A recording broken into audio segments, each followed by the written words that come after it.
नमस्कार, आप देख रहे हैं वीके न्यूज। मैं हूं दिवाकर विक्रम सिंह।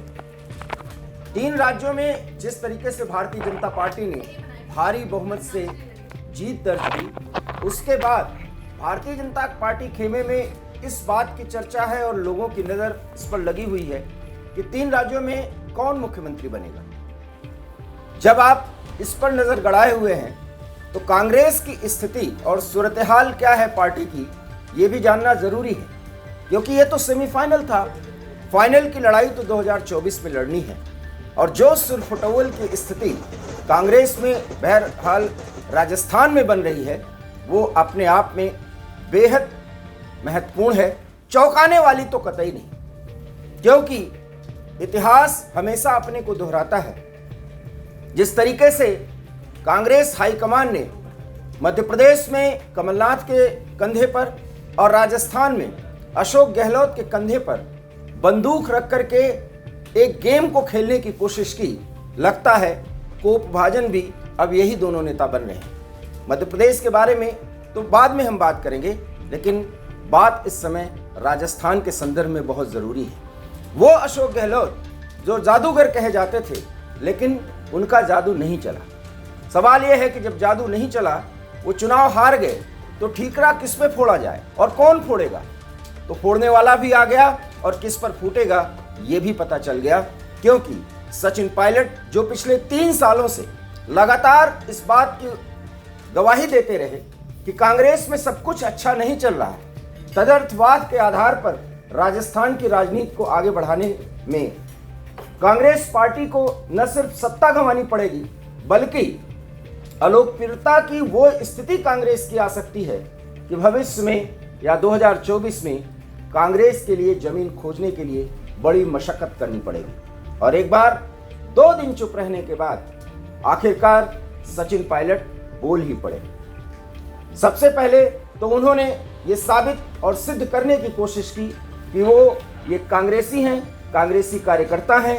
जो भी जिम्मेदारी उन्हें मिलेगी वो उसका निर्वहन करेंगे तन मन धन से।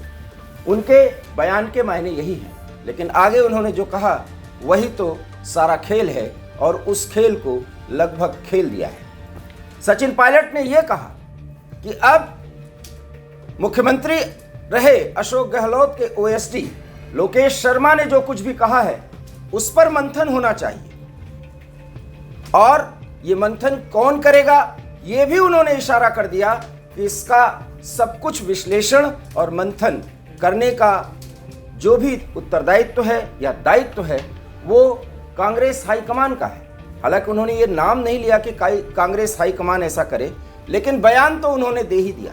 मैंने भी वो स्टेटमेंट देखा जो मुख्यमंत्री जी के विशेष सलाहकार, क्या नाम उनका, उन्होंने जो स्टेटमेंट दिया है वो बड़ा आश्चर्यजनक है। और क्योंकि वो मुख्यमंत्री जी के ओएसडी का है, इसलिए चिंता का विषय भी है। और इस पर मुझे पूरी उम्मीद है कि पार्टी कहीं ना कहीं इस पर ध्यान देगी कि ये क्यों कहा गया, क्या सच है क्या झूठ है। लेकिन ये ऐसा बोला इन्होंने, ये अपने आप में मैं समझता हूँ क्या संगठन चिंता का विषय है। क्या संगठन है कि एक बार राज बदलेगा, रिवाज नहीं। क्या संगठन के अंदर और टिकटों में नए चेहरों को लाया जाता तो उसका फायदा ये सारी बातें विश्लेषण की हैं, आपने ये बात निवेदन करेंगे।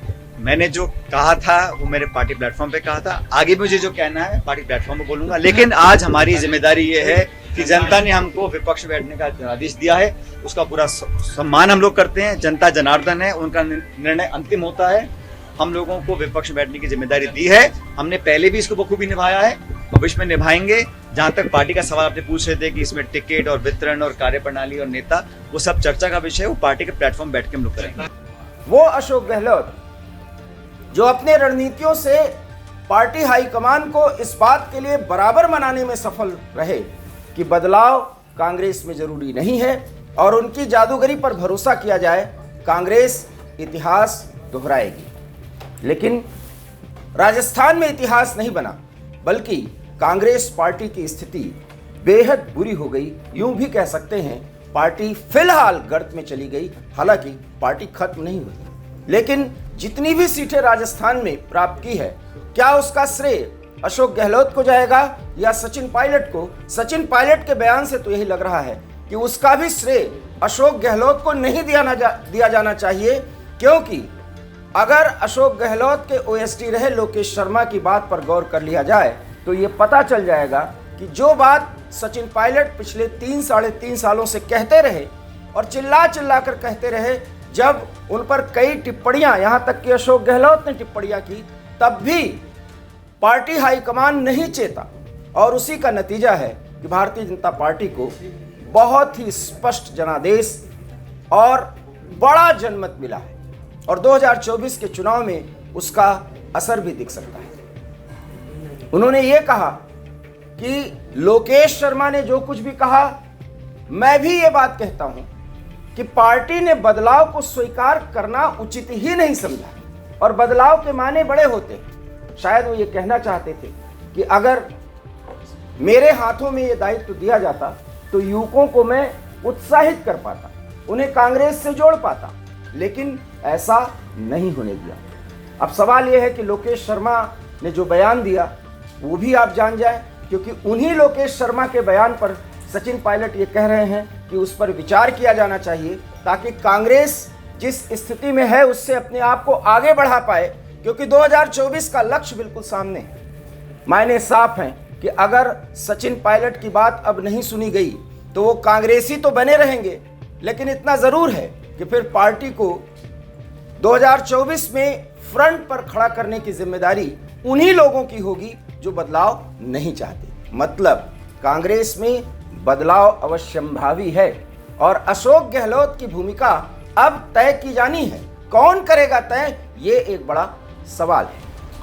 इसीलिए मैं बार बार कह रहा हूं कि राजस्थान में बाबा बालकनाथ मुख्यमंत्री बनेंगे या वसुंधरा राजे या किरोड़ी लाल मीणा, क्योंकि सोशल मीडिया पर इस समय किरोड़ी लाल मीणा को भी ट्रेंड कराया जा रहा है। ये कोई भी पार्टी सत्ता में आती है तो इस तरीके से नेताओं को और उनके समर्थकों को आगे करने के लिए सोशल मीडिया पर एक ट्रेंड चलाया जाता है।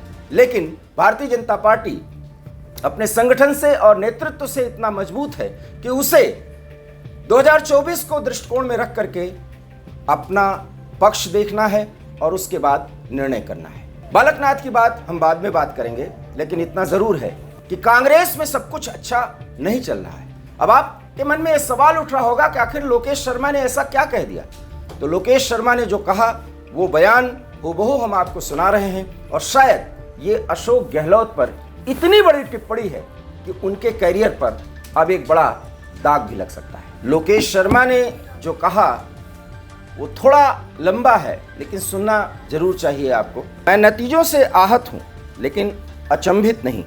कांग्रेस पार्टी #राजस्थान में निस्संदेह रिवाज बदल सकती थी, लेकिन अशोक गहलोत जी कभी कोई बदलाव नहीं चाहते थे।